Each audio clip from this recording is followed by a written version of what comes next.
आज कथा सुनाने जा रहे हैं कि शिवजी पर कामदेव ने कैसे विजय प्राप्त की। अपनी संस्कृति में आप लोग का स्वागत है और आज इस कथा को अपने उसे सुनिएगा और आगे मैं कथा बोलने जा रही हूँ। बोल शंकर भगवान की जय, माता पार्वती की जय। ब्रह्मा जी ने कहा कि हे नारद, इंद्र की इस बात को कामदेव ने स्वीकार कर लिया। तदुपरांत वह शिवजी पर विजय प्राप्त करने के हेतु इंद्र से विदा लेकर अपनी पत्नी के साथ चल दिया। जिस समय वह चला उस समय अनेक प्रकार के अपशकुन होने लगे। होनी के वशीभूत होकर उसने उन अपशकुनों पर कोई विचार नहीं किया। उसने बसंत आदि अपनी संपूर्ण सेना को एकत्र किया और अत्यंत अहंकार में भरकर शिवजी पर विजय प्राप्त करने के लिए हिमाचल पर्वत की ओर प्रस्थान किया। मार्ग में इस बात पर निरंतर विचार करता चला जा रहा था कि मैं शिवजी के ऊपर किस प्रकार विजय पाऊंगा। अतः जब वह शिवजी के समीप पहुंचा उस समय उसने अपने माया द्वारा सब ओर बसंत ऋतु को फैला दिया। बसंत ऋतु के फैलते ही उस स्थान पर चारों ओर रंग बिरंगे फूल खिल गए तथा लताओं ने प्रकट होकर वृक्षों से आलिंगन करना आरंभ कर दिया। अनेक प्रकार के पक्षी मीठे स्वरों में चहचहाने लगे। जिन लोगों को अपने ज्ञान का बड़ा अभिमान था वे भी कामदेव की माया में पड़े बिना ना रहे। सबका तप और संयम नष्ट हो गया। चराचर जगत में ऐसा कोई भी प्राणी नहीं बचा जिसे कामदेव के बाणों ने घायल न किया हो। यद्यपि यह अवस्था एक मुहूर्त भर ही रही, परंतु इसी बीच सब लोगों का विवेक नष्ट हो गया। संपूर्ण संसार तो कामदेव के वशीभूत हुआ, परंतु शिवजी और उनके गणों पर कामदेव का कोई प्रभाव न पड़ा। जिस समय कामदेव शिवजी के पास पहुंचा उस समय उसका संपूर्ण बल नष्ट हो गया।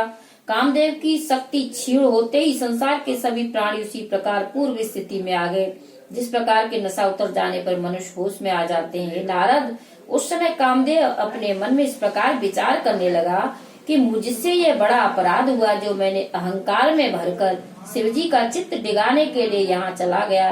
अब शिवजी के क्रोध से मेरी मृत्यु अवश्य ही होगी। यह विचार कर कामदेव कुछ समय तक तो चिंता में पड़ा रहा। अंत में उसने निश्चय किया कि पर उपकार के लिए यदि मुझे प्राण भी त्याग देने पड़े तो वह शुभ ही है।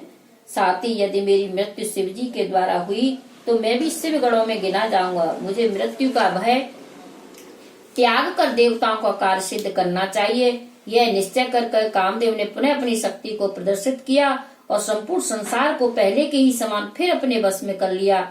शिवजी ने यह दशा देखकर अपने मन को दृढ़ता पूर्वक बस में कर लिया और हठ योग साध कर बैठ गए। यह देखकर कामदेव अपने धनुष पर बाण चढ़ा शिवजी के बाईं ओर जा खड़ा हुआ। उस समय तपोभूमि में शिवजी के अतिरिक्त ऐसा और कोई नहीं था जिसे उसने मोहित न कर लिया हो। वह छिपकर समय की प्रतीक्षा करने लगा। जिस समय शिवजी अपना ध्यान छोड़कर आसन पर बैठे और गिरजा पूजन की सामग्री लेकर उनके पास आई, उसी समय कामदेव ने उचित अवसर जानकर अपने बाण को कानों तक खींचकर शिवजी के हृदय पर छोड़ दिया। उसके लगते ही शिवजी के मन में प्रीति का अंकुर उत्पन्न हो गया। उस समय शिवजी भी कामदेव के वशीभूत हो मुस्कुराते हुए गिरजा के सुंदर अंगों की प्रशंसा करने लगे और ये इच्छा प्रकट करने लगे कि गिरजा का हाथ पकड़कर अपने पास खींच लिया। उस समय गिरजा नारी सुलभ लज्जा के कारण संकुचित हो कुछ पीछे की ओर हट गईं। हे नारद, ये दशा देखकर शिवजी ने अपने में विचार किया कि यह क्या कारण है जो हम स्त्री के द्वारा छले गए हैं। ऐसा कौन सा प्रतापी है जिसने हमें ऐसा आचरण करने के लिए विवश कर दिया। यह विचार कर ज्यों ही उन्होंने चारों ओर दृष्टि घुमाई त्यों ही उन्हें अपने बाईं ओर एक वृक्ष की आड़ में छिपा हुआ कामदेव दिखाई दे गया। उस समय शिवजी के भयानक रूप को देखकर तीनों लोग कांपने लगे और यह प्रतीत होने लगा मानो अब प्रलय होने वाला है। शिवजी ने कामदेव पर क्रोधित हो जैसे ही अपने तीसरे नेत्र को खोला वैसे ही कामदेव जलकर भस्म हो गया। उस समय तीनों लोकों में हाहाकार मच गया। सभी देवता अत्यंत भयभीत, परम दुखी तथा दीन हो गए, किंतु और व्यक्तियों को अत्यंत प्रसन्नता हुई। इतनी कथा सुनकर नारद जी ने ब्रह्मा जी से कहा कि पिता, यह चरित्र सुनकर मुझे अत्यंत आश्चर्य होता है। शिवजी परब्रह्म निष्पाप माया रहित योगी, तीनों लोकों के स्वामी तथा देवताओं के पूज्य हैं। उनका नाम कामजित तथा मृत्युजित प्रसिद्ध है।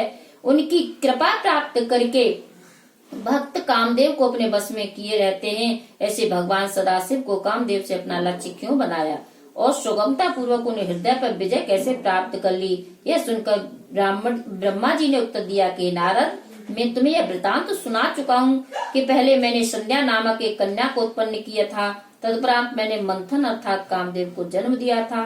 फिर मैंने कामदेव को यह वरदान भी दिया था कि तुम तीनों लोगों के स्वामी बनकर सब लोगों को अपने वश में रखोगे, यहाँ तक कि मैं विष्णु तथा शिवजी तुम्हारे वशीभूत हो जाएंगे।